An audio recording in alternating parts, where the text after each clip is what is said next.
Welcome to this Rask Education soundbite. Please remember that this contains general financial advice only and does not take into account your objectives, financial situation, or needs.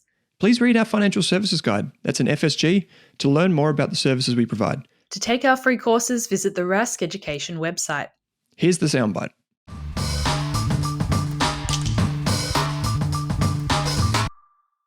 The other thing that we really wanted to talk about, because I think the conversation's just been completely dropped over the last 2 years since COVID, is the topic of pay rises. And given that most of us are still super grateful to have a job right now, we don't really want to even broach that topic because it seems a bit iffy right now, asking for more given the circumstances.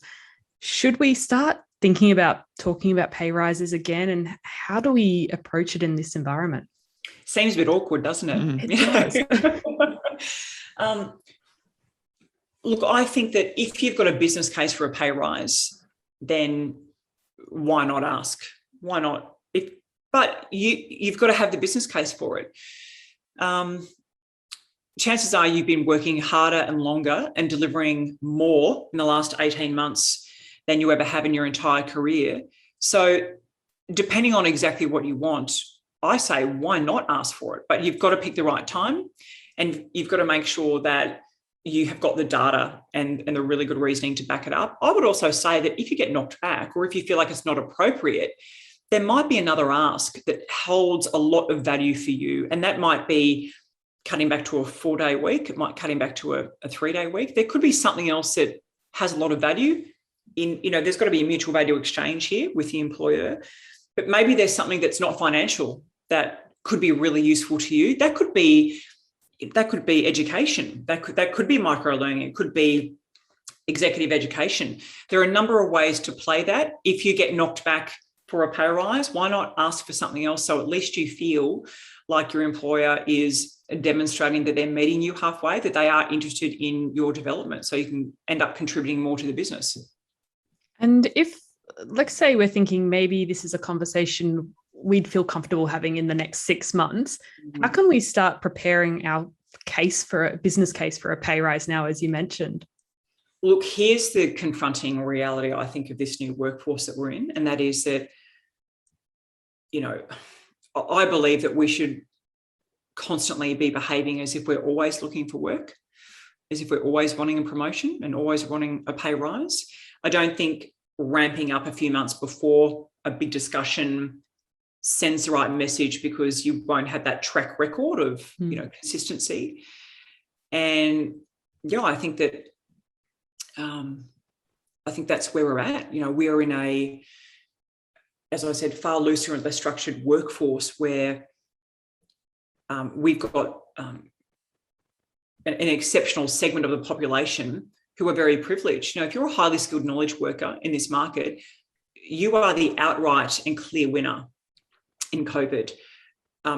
Because we actually ran some research with Bernard Salt in January this year, and we surveyed 500 highly skilled knowledge workers, and what we found was candidly pretty remarkable in some ways. We've got this segment of the population that is feeling very secure.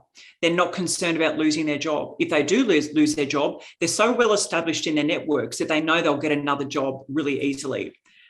You've got these people who, if they're over 40 years of age, they've probably got some decent equity in their home, particularly with what's gone on in the housing market the last 12 months, so they can redraw on that if they need to. They're exercising options, and they're exercising autonomy and authority in a way we've never seen before. So I think that, for all of us, we need to be, one consideration is, this marketplace is going to be more competitive in the years to come. We're going to see more restructures. The great gigs will be taken by these highly skilled knowledge workers who are very well networked. And these are all reasons why we should be constantly behaving like we're looking for work. Shouldn't be a one-off thing. Is that exhausting? Yeah, for sure it is. So you've got to decide. You've got to decide how you want to run your life. You've got to decide, do you want to be sort of, quality over quantity? Like how hard do you want to work? How fast do you want to work? Do you just want one clear goal and objective to meet every quarter? What's going to be your pace? And I think that pace of work is going to be really important to all of us. in the 2020s, because we can't run at a pace that is exhausting year in, year out. We need to rest ourselves, but I think we need to be consistently delivering, whether that's quarterly or annually. And I think that the DNA of trust plays into this conversation. So there's a science behind trust, and this is about the degree to which people trust us. And when someone's looking at us to make a decision on whether they can trust us in our business or to come onto our project, they're considering character, consistency, and competency. Character is, does this person have my best interests at heart? Competency is, does this person have the skills and the knowledge and the wherewithal to do what they say they're going to do?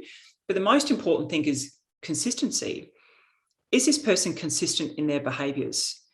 And we have probably all experienced this in some way, shape or form in our careers so far. We've got a team member who on Monday is terrific. On Tuesday, they're in a really dark mood or whatever it might be. They're not consistent in their behaviours.